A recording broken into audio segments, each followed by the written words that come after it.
What's up, everybody? HealingDivinationCoaching.com. Ifafumi Laye. Just enjoying the end of a beautiful day, sitting in my backyard, and just spent the day riding around in my slingshot, just kind of taking in the sights and just watching people move from place to place and listening to music and just being present in the moment and experiencing it. And it's a beautiful world we live in still, regardless of what they tell you on TV. It's a beautiful place that we live in. So with that said, a friend of mine asked me, how's it feel to be a black life coach? And insinuating that there's only white women do coaching, which I thought was hilarious because I know there are a lot of black coaches out there that aren't on football fields or basketball courts. But yeah, it got me thinking about the journey to here, and I was kind of riding around thinking about it, and it just dawned on me, like, before I started Healing Divination Coaching, I always was coaching people. I was that person. I was the one that if you had an issue or you had a problem and you needed clarity or you needed understanding, I was the one you came to, and I had your answer. And between my innate gift to hear what you're not saying, my innate gift to interpret the solution to your problem, that was my gift. I felt like that was my gift, so I always did it. So going and becoming a life coach to me was just a step to formalize what I do. And I picked up some extra training because I was always about fixing people's problems instead of understanding how important it is for people to fix their own and guide them in fixing their own, which I think is beautiful. So that made a lot of sense to me. I struggled in my spiritual awakening to the degree where I was broken.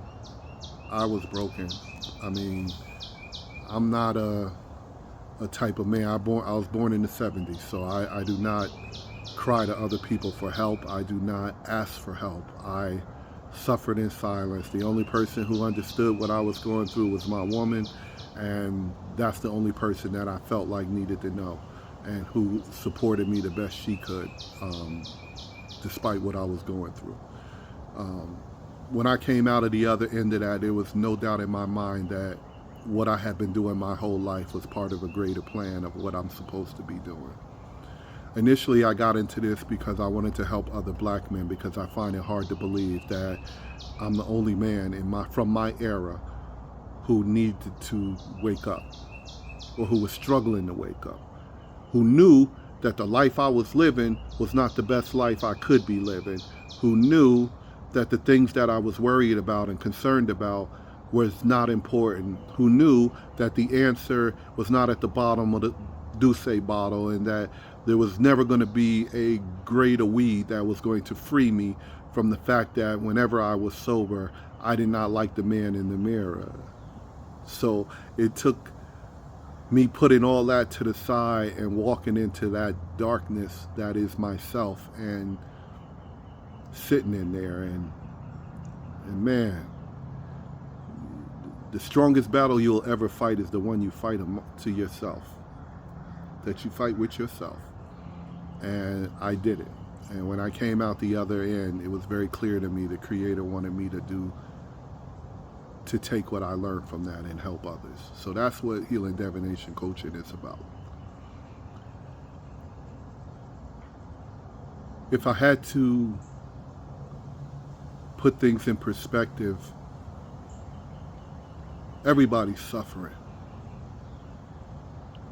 Everybody is suffering. Everybody is suffering in one way, shape, form, or another.